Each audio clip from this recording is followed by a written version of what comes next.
بسم الله الرحمن الرحيم. الحمد لله والصلاة على أهلها أما بعد.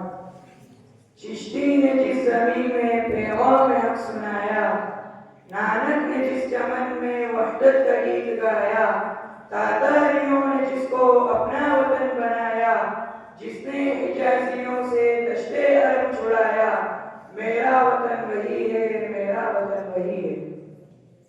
میرے نوجوان ساتھیوں اور ملت کی نوخیز نسلوں، آج کی حالت لیل و نہار کی گردشیں اور رات و دن کی کروٹیں نئی نئی چیزوں کے پیغام لے کر آ رہی ہے۔ یہ بات بالکل عیا اور صاف و شفاف ہے کہ ہندوستان ہمارا ملک اور مادر وطن ہے، اور یہاں ہمارا وجود آج سے نہیں بلکہ مدت سے ہے۔ یہاں کی خوشیوں اور مسرتوں میں ہم ساتھ ہیں، یہاں کے رنج و غم کرب و الم میں ہم شامل ہیں۔ جب جب ہندوستان میں کوئی بات ہوئی تو سلجھانے کے لیے ہم آگے بڑھے، جب جب کسی ظالم نے اس کے سہاگ کو لوٹنے کی کوشش کی تو اس کی حفاظت کے لیے ہم سینہ سپر ہوئے۔ اس گلشن پر جب ظلمت کی تیز و تند ہوائیں چلنے لگی تو انہیں روکنے کے لیے ہم آگے بڑھے۔ کسی نے بری نیت اور ناپاک ارادوں کے ساتھ یہاں کے حسن و جمال اور فضل و کمال سے کھلواڑ شروع کیا تو ان کے ارادوں کی دھجیاں سب سے پہلے ہم نے اڑائی۔ کہاں تک گنائیں، سچ تو یہی ہے کہ چمن میں ہر طرف بکھری ہوئی یہ داستاں میری۔ دوستوں، آج فرقہ پرستی کی ہواؤں نے پورے ماحول کو زہرآلود کر دیا۔ منافرت کے چنگاریوں نے سکون و اطمینان کے ہر محلات کو خاکستر کر دیا۔ بغض و عداوت کے گندے اثرات ہر جگہ پھیل چکے ہیں۔ آسمان ہند پر ظلم و ستم کے کٹاٹ اور بادل چھائے ہوئے ہیں۔ ہندوستان کی گلیاں ماتم کدا ہے۔ بھارت کا بچہ بچہ اپنی آنسو آنکھوں میں مستقبل کی امید لیے ہوئے انصاف کی چیخیں نکل رہی ہے، جمہوریت کا شیرازہ بھی کر رہا ہے۔ خلاصہ یہ محسوس یہ ہوتا ہے کہ دور تباہی ہے، محسوس یہ ہوتا ہے کہ دور تباہی ہے، شیشے کی عدالت میں پتھر کی گواہی ہے۔ پہلو میں رکھنے والوں اور حقانیت کے نمبرداروں، ہم مذہب اسلام سے سرشار ہیں، نبی آخر الزمان صلی اللہ علیہ وسلم کے پیروکار ہیں اور باطل کے مقابلے جانباز ہیں۔ دوستوں، ہمارے جسم پر فخر و فاخر سے بدن ضرور ہے، مگر ہمارے دلوں پر قیادت و سیادت اور حفاظت و سیانت کی پکی لکیریں بھی ہے۔ تاریخ گواہ ہے کہ ہماری قیادت کو جب دنیا نے لوگوں نے دیکھ لیا تو نمونہ بنا کر اپنی رائے ہموار کر لی۔ بڑی بڑی حکومتوں کی رائے مسدود ہو گئی، ارادے متزلزل ہو گئے اور ہزاروں ارمان آلود ہو گئے۔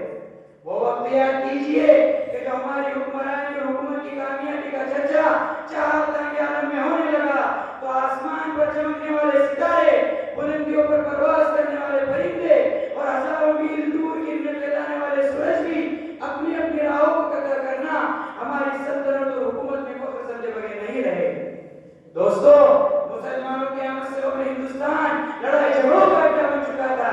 ظلم و بربری اور تصفیہ کی درندگی کے ماحول سے یہاں کی خوشگوار فضائیں بالکل خراب ہوتی جا رہی تھی۔ تو خالق ارض و سما، مالک کون و مکان، رحم و کرم، لطف و مہربانی اور عنایت و بخشش کے لطیف جھونکے اس طرح چلائے کہ ہندوستان کی تاریخ تک روشن ہونے لگی۔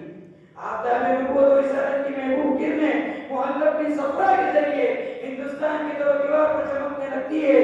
آہستہ آہستہ یہاں کی سلطنت کی باغ ڈور اور زمام اقتدار کو مضبوطی سے تھامنے اور عوام الناس کو صحیح اور سکون کی سانس نہایت کرنے کے لیے ایک سے ایک بہادر، جری، اولو العزم، باہم شخص محمد بن قاسم کی شکل میں نمودار ہوا۔ تو کبھی محمود غزنوی کی صورت لے کر تو کبھی گوری کی تصویر لے کر آیا۔ یہاں کی دھرتی پر بولنے والے لوگوں نے فرجیوں کو دیکھے بغیر نہیں مانا، تاتاریوں کا استقبال کرنا نہیں چھوڑا، مغلوں اور پٹھانوں کو چشم ابرو سے لگایا۔ کیوں؟ صرف اور صرف اس لیے کہ حق کا اعلان، تمام لوگوں میں مساوات کا پیغام اور عدل و انصاف کا قیام ان کی نیتوں و ارادوں میں موجود تھا اور اس کی یہاں پر ضرورت تھی۔ آخرکار ایک امڑتا ہوا سیلاب تھا، حکمرانوں کا ایک تیز و تند طوفان تھا۔ آئیو کا منتہا نظر بلا مبالغہ 800 سال سے زائد حکمرانی کر کے ہندوستان کے ارض مقدس پر ظلم و ستم کے خلاف وہ خطرناک اور بھیانک جنگ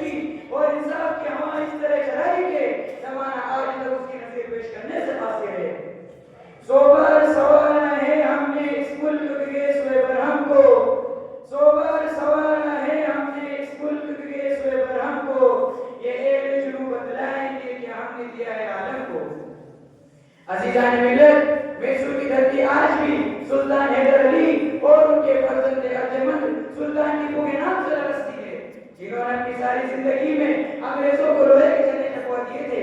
پھر آزادی کے خاطر دونوں مردان مجاہد نے اپنی جان کا نذرانہ مادر وطن کو پیش کر دیا، مگر وہاں کی حکمرانی پر ظالم انگریزوں کی ایک نہ چل سکی۔ 1830 کا سال یاد ہے کہ آزاد ہند اور وقار ہند کو بحال کرنے کے لیے انگریزوں کے خلاف شاہ عبدالعزیز رحمۃ اللہ علیہ نے ایک فتویٰ صادر کیا کہ ہندوستان دارالحرب ہے۔ کیا 1857 عیسوی میں علماء کرام اور ان کے حاملین میدان شاملی میں پرتجرب نہیں ہوئے؟ حافظ سامین نے کس دن کے لیے جام شہادت نوش کیا تھا؟ جلیانوالہ باغ کا حادثہ عظمیٰ کس دن کے لیے تھا؟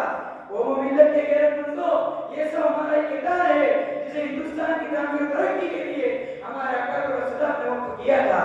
تمام قربانیاں، پریشانیاں اور تکالیف کے باوجود ان کے ثمرات 15 اگست 1947 عیسوی مطابق 28 رمضان 1366 ہجری بروز جمعہ کو دنیا کے سامنے ظاہر ہوئے۔ باطل سے دبنے والے اے آسمان ہی ہم، باطل سے دبنے والے اے آسمان ہی ہم، 100 بار کر چکا ہے امتحان ہمارا۔ وقت فرزندو، ہمارا مستقبل تبھی کامیاب ہو سکتا ہے جب کہ ہم اپنی ماضی کی تاریخ کو سامنے رکھ کر آگے بڑھیں گے۔ ہم میں وہ روح آج بھی موجود ہے، ہماری طاقتیں سلب نہیں ہوئی ہے، ہماری راہیں کھلی ہوئی ہے، ہمارا ارمان بھی بکھر نہیں ہے۔ ہم آج بھی اپنے علاقے کو بولانے قوت دے سکتے ہیں، اپنے عزم کو ہمارے کی چٹان بنا سکتے ہیں۔ تو تاخیر کس بات کی، رکاوٹ کیوں؟ اٹھو اور آگے بڑھو اور کھینچ لو ظالم کی زمانوں کو اور سلب کر لو باطل کی طاقتوں کو اور روک لو مخالفوں کی راہوں پر۔ یہ خاموش مزاجی تمہیں جینے نہیں دے گی، یہ خاموش مزاجی تمہیں جینے نہیں دے گی۔ اس دور میں جینا ہے تو بحران مچا دو۔ وقت پر حکمرانی کرنے والے تم ہو، تمہارے دلوں میں وہ اگڑائیاں بھی موجود ہے جن کی ضرورت ہے۔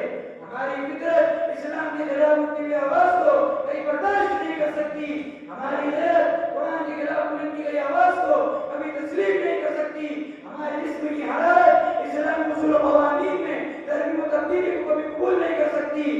مستقبل کی کامیابی ہمارے حرکت و سکون میں مثمر ہے، آنے والے دنوں کی روشنی ہمارے مضبوط ارادوں میں پوشیدہ ہے۔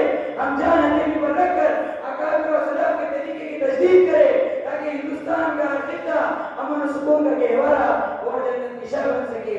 قدرت سے امید ہے کہ کامیابی ہماری ضمانگیر ہوگی۔ کچھ بات ہے کہ ہستی مٹتی نہیں ہماری، کچھ بات ہے کہ ہستی مٹتی